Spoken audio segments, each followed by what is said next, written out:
আসসালামু আলাইকুম এভরিওয়ান, তোমরা সবাই ভালো আছো তো? আজকে পায়েস খাওয়ার ইচ্ছে হলো তাই বানিয়ে ফেললাম।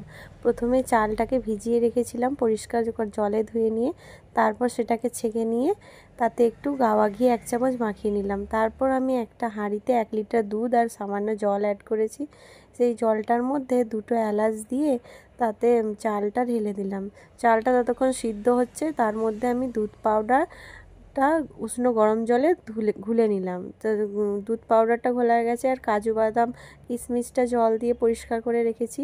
এবারে চালটা দেখো ফুটে গেছে, হাফ সিদ্ধ হয়ে গেছে। তখন আমি কি করব, চিনি 300 গ্রাম চিনি আমি তাতে অ্যাড করে দেবো। এবারে যে কাজু কিশমিশগুলো ধুয়ে রেখেছিলাম সেগুলোও আমি তাতে দিয়ে দিলাম। এবার কাজু কিশমিশ চিনিটা মেল্ট হয়ে যাওয়ার জন্য একটু রেখে দিয়েছিলাম।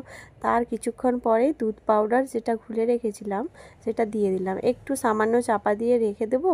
তারপরে চালটা পুরোপুরি সিদ্ধ হয়ে গেলে দেখো আমার পায়েস রেডি হয়ে গেছে। কেমন লাগলো আমার পায়েস রান্নাটা কমেন্টে জানাবেন।